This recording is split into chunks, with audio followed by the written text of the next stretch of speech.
tenemos que ver eso. Vamos al mundo de vuelta, porque Trump no solo está en el asunto de la guerra arancelaria, comercial, sino que Gaza otra vez está en una situación crítica y se ve con Netanyahu.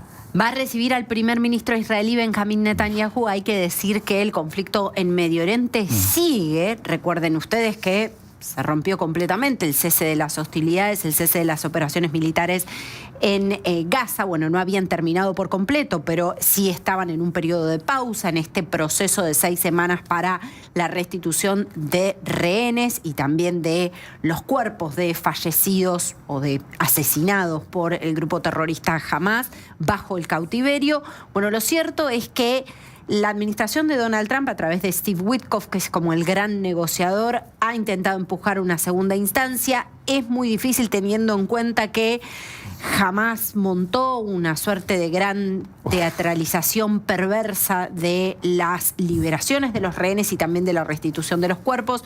No hace falta hacer más hincapié en lo que fue ese operativo perverso para devolver los cuerpos de Shiri Vivas, de Fir Vivas y de Ariel Vivas.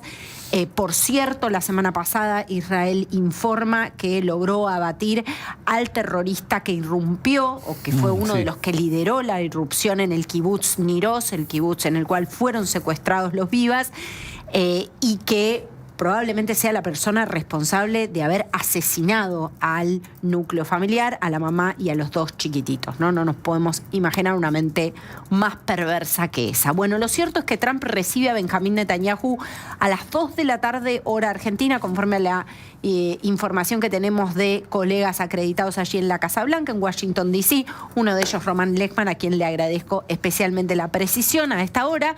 Lo cierto es que también va a estar en la mesa de discusión entre Netanyahu y Donald Trump, no solamente el avance de la guerra en Gaza, las maniobras y las negociaciones para la liberación de los rehenes restantes, de los cuales se cree muchos de ellos quedan 59, se cree que 35 de ellos están fallecidos.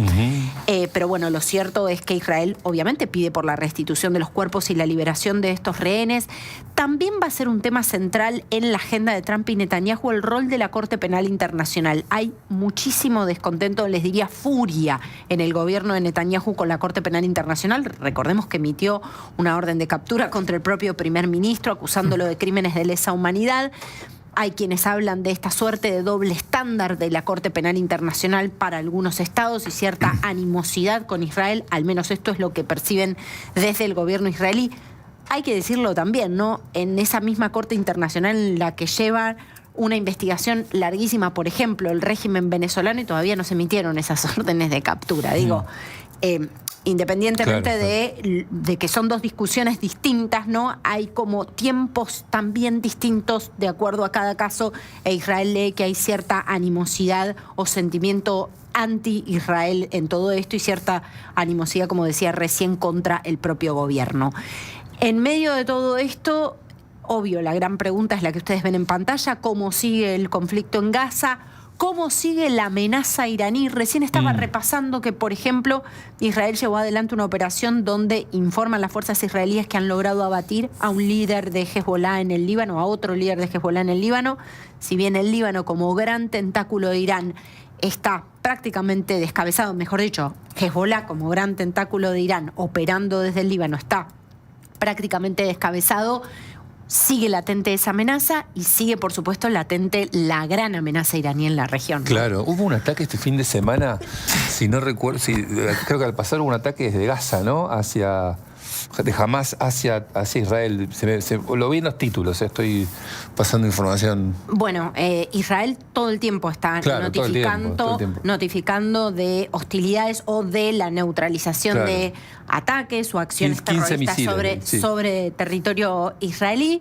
Lo cierto es que también a lo largo de estos días, y hay que decirlo para actualizar la información sobre el conflicto en términos generales, se conoció información y material luego en video del ataque a un convoy con paramédicos, con trabajadores no solamente de la llamada Media Luna Roja, que sería el equivalente a la Cruz Roja Palestina, y un trabajador al menos de Naciones Unidas, donde se ve que fueron atacados por las fuerzas israelíes en territorio. En un principio Israel lo que informa es que el movimiento de las ambulancias era errático, ¿no?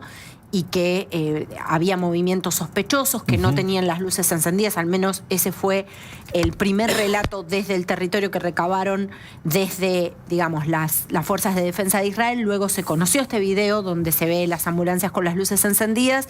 Lo cierto es que hay bastante conmoción, sobre todo en el mundo de las organizaciones humanitarias, por la muerte de estos 15 paramédicos por un ataque israelí.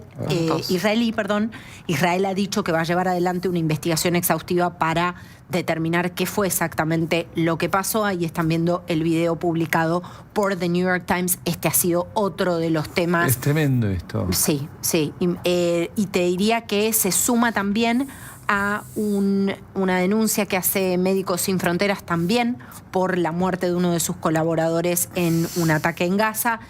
Este es un conflicto que parece no tener fin y además no tiene visos de terminar, teniendo en cuenta que Hamás sigue controlando el territorio de Israel e Israel pone como condición, y esto es bastante comprensible, ¿no? Independientemente de las investigaciones sobre los hechos puntuales que tienen que ser exhaustivas y por las cuales se tienen que rendir cuentas, Israel sigue sosteniendo: nosotros no podemos quedarnos tranquilos, no podemos cesar nuestras operaciones, no podemos retirar nuestras tropas en tanto el control político y territorial de la Franja de Gaza lo siga teniendo Hamás. Claro, es hasta el final. Tiene sentido porque, de hecho, y te lo dicen los propios rehenes liberados, recuerdo haber entrevistado a varios de ellos, te lo dicen, la amenaza de los terroristas es: nosotros vamos a volver.